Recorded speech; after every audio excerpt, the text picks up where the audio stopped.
Hey everyone, welcome back. Hope you're having a fantastic day so far. So coming up very soon, we have a big increase on the way for all Social Security beneficiaries, plus other big changes coming up as well, which we are going to be diving into in today's video. But before we go ahead and dive into it for today, if you would like to receive up to $200 in free stock or $200 in free cash, in a pinned comment below, I will be leaving a link to Robinhood. All you have to do is once you click on that link is just sign up for a free account and then simply link your bank account. You do not even have to make an opening deposit. At that point in time, Robinhood will be sending you one free stock worth all the way up to $200. And if you'd rather just have the cash, all you have to do is once you receive the free stock is just sell it for what it's worth and then transfer that cash value right back to your bank account. Okay, so diving right into it for today. So once again, we have some big changes coming up, which is going to impact all Social Security beneficiaries, plus a big increase is on the way as well. In today's video, we're going to be covering all of those changes with this article from AOL. So they say that 7 big changes coming to Social Security in 2026, including one that could actually shrink your check. So the first one, of course, is that cost of living adjustment that we were previously looking forward to being released in just a couple of days, coming up on October 15th. But unfortunately, that is going to be pushed back because of the government shutdown, although we do have an official date where the Bureau of Labor Statistics is finally going to be releasing the September inflation numbers. And on that date, we're also going to know what the COLA is going to be for next year in 2026.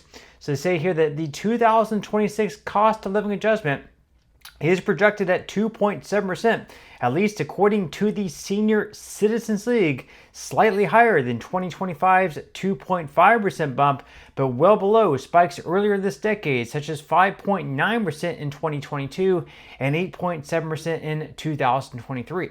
With the average monthly Social Security benefit at $1,955 as of September 2025, this small boost translates to roughly $53 more a month, or about $633 a year. Unfortunately, much of that bonus may be offset by rising Medicare Part B premiums. The Social Security Administration typically announces the official COLA in mid-October after September's inflation numbers are released, but there's a wrinkle this year. The Bureau of Labor Statistics, which provides that data, is caught in the current government shutdown. Now, BLS announced on October 13th that it's bringing back workers to focus on September's CPI report, postponing numbers until October 24th, 9 days after its original release.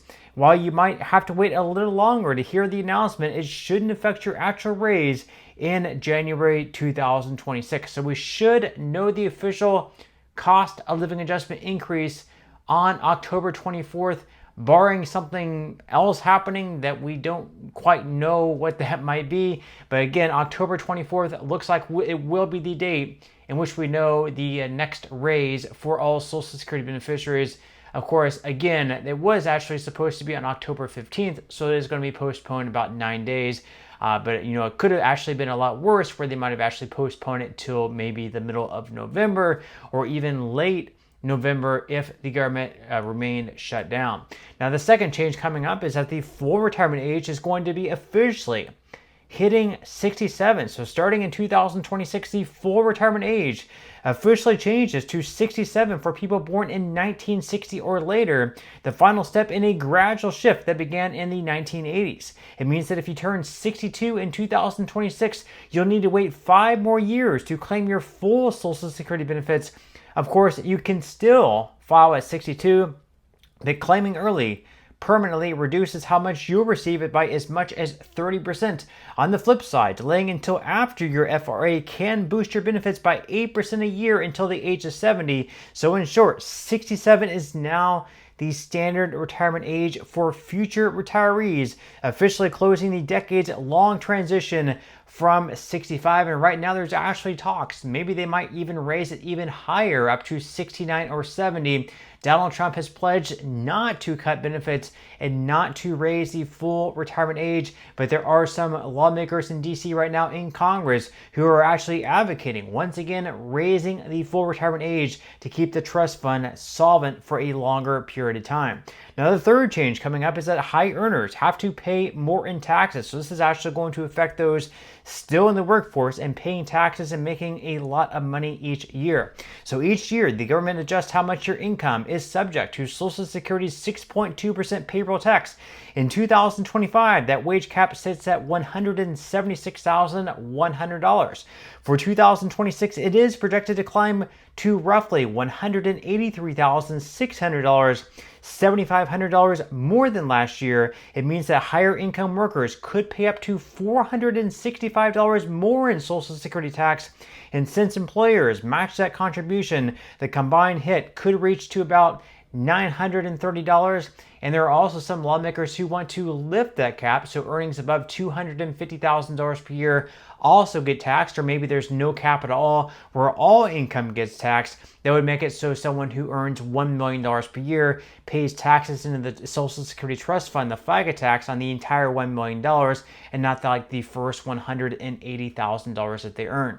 Now, the fourth change is that earnings test limits are going to be rising for working retirees. They say that if you're working while collecting benefits but younger than your full retirement age, the earnings test limits how much you can earn without affecting your Social Security check. The earnings test rules change significantly in the year you reach your full retirement age. So for 2025, if you're under your FRA for the entire year, you can earn up to $23,400 before triggering benefit reductions. Beyond that, Social Security withholds $1 for every $2 you earn over the limit. In the year you're reaching the FRA, the earnings limit jumps to $62,160 up to a month before your birthday, and the penalty drops to $1 for every $3 you earn over it. Once you hit FRA, there's no earnings cap. So for 2026, these limits are projected to increase to about $24,360 and $64,800 respectively, giving working retirees slightly more breathing room. So that is obviously a plus there. Now moving on to the fifth change, that is work credits and SSI thresholds are also going to be rising. So to qualify for Social Security benefits, you need 40 credits earned through payroll taxes throughout your career. In 2025, you earn 1 credit for every $1,810 in covered earnings, with a maximum of 4 credits a year. That means you need to earn at least $7,240 in 2025 to max out your annual credits. So for 2026, the threshold is expected to rise slightly to reflect wage growth, meaning you'll need to earn a bit more to collect the same credits. Full-time workers will still earn their annual 4 credits, but for part-time workers or people with irregular work histories, the higher threshold means it may take longer to qualify for benefits. Similarly, Supplemental Security Income, SSI, the benefit program for low-income seniors and people with disabilities, will see a small boost tied to the COLA. So in 2025, the federal maximum is $967 a month for one person and $1,450 for a couple. For 2026, these amounts are projected to increase alongside the COLA, though the actual amounts won't be finalized until the COLA announcement. Now, the sixth change involves the Social Security Fairness Act. This was actually signed into law earlier on this year, back in January. It was a bipartisan bill that was passed through Congress with both Republican support as well as Democratic support. But next year in 2026, those starting to collect Social Security are now going to be receiving even more money thanks to the passage of the Social Security Fairness Act. So go on here to say that one of the most significant reforms in decades continues to unfold in 2026. Thanks to the Social Security Fairness Act, Signed into law on January 5th, 2025, the SSFA eliminates two controversial rules that have eaten into retirees' earnings: the windfall elimination provision and the government pension offset. These rules previously reduced Social Security benefits for more than 3 million public sector retirees who received pensions from jobs that didn't pay into Social Security, such as teachers, firefighters, police officers, and other state and local government workers.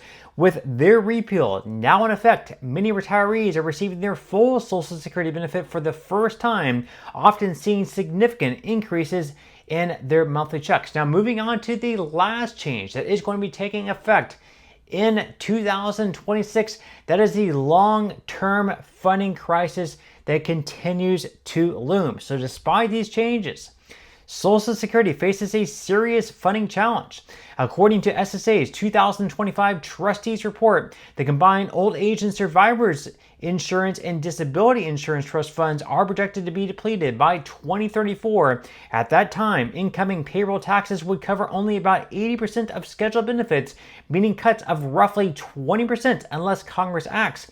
Many reform ideas are on the table: increasing the payroll tax rate, eliminating the taxable wage cap, adjusting benefit formulas, particularly for high earners, tweaking the COLA calculation, and even raising the full retirement age beyond 67. And while none of these changes are imminent, the clock is ticking. With depletion expected in less than a decade, meaningful action is needed to avoid cuts for both today's retirees and those entering retirement soon. And they are projecting that if nothing is done come 2032 or 2033, if they're not able to prevent the Social Security Trust Fund from going insolvent, unfortunately, what that's going to mean for everyone receiving Social Security benefits is an across-the-board cut of anywhere between 19 to 26%. That means if you're receiving like $2,000 per month on Social Security, you're going to receive a benefit cut of close to $500 per month, down to $1,500. So let's hope that Republicans and Democrats can get everything together,